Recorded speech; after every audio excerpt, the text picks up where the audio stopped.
Session 27, The Hollow Tree, as told by Marder Waters in The Last Lantern, April 8th, year 1005, year of the Shattered Path. So the adventurers came, just like they always do, mud on their boots, ghosts in their eyes.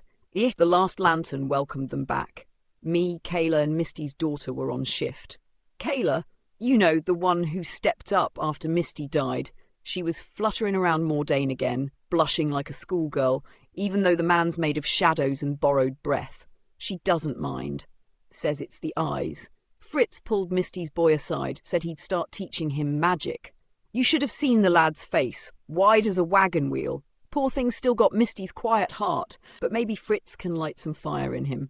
Salira, all shiny and dangerous as usual, bought one of Patch's twitchy potions. Patch nearly tackled her, always trying to hawk his brews like they're gold. I told him, again, get back in the kitchen and stir the god's damned stew before I pour it over his head. Anyway, the job was posted by Tarn from Boldir. His boy had started singing in his sleep. Not lullabies, no.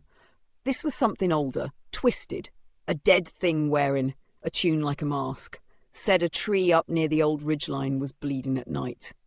Parents were starting to whisper again about the druids who used to worship there, the ones that burned, the ones that cursed the land on their way out. The party took the job.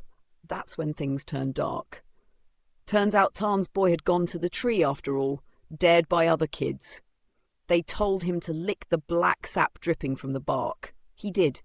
Whatever lives in that tree, it lives in him now. Laura grabbed the boy when he started foaming at the mouth. He turned on his own mother, screamed curses that no child should know. Then he bent forward and vomited, black blood and bile, and out of that came something alive.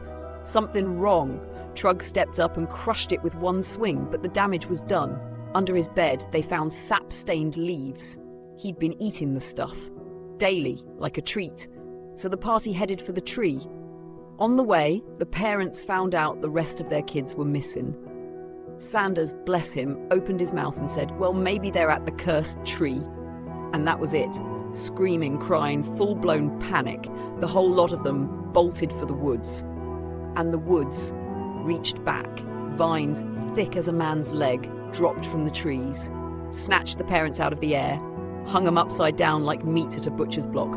Their screams echoed through the trees. But Fritz, clever bastard, remembered the song the boy had been singing, sang it back low and slow. 1, 2, roots, come for you. And the vines paused, just long enough for the party to cut the parents down and send them home. Still sobbing, still stunned, but safe. Then came the cursed vine.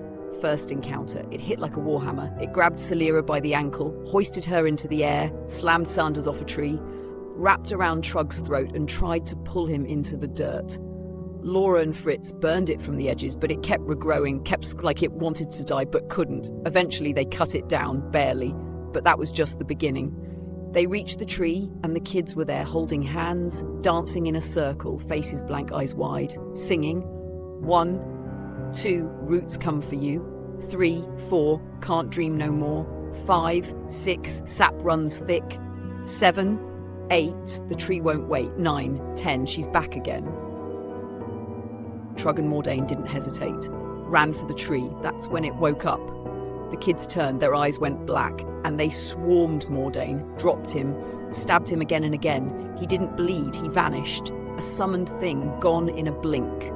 Laura felt it, like losing a piece of herself.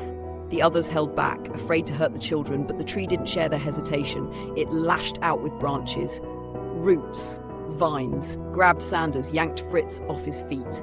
Trug nearly died trying to shield Salira. One by one they dropped, even Sanders. But Trug, bleeding, breathing shallow, lifted a shaky hand and cast a healing word on Sanders just before the dark closed in. Sanders gasped, stood and cast a healing spell so strong it lit the whole grove. And then Laura stepped forward.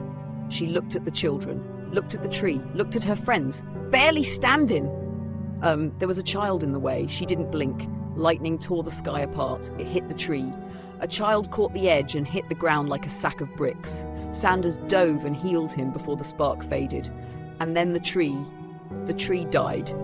Your final strike lands. The hollow tree shudders, then splits with a sound like wet ribs cracking. A high human scream echoes from its trunk. Not wood, not wind. a woman's voice howling in grief and rage. All around the grove, the entrance children drop to their knees, their mouths open wide, and thick black ooze gushes out, pouring from their throats, steaming and hissing as it hits the roots. They gag, sob, and finally collapse unconscious. The tree convulses. Branches twist skyward, then writhe inward, folding in like fingers gripping a wound. From the hollow, a bark-skinned figure spills out, twisted limbs, hollow eyes, black tears. The earth splits beneath her. Roots drag her down, piece by piece.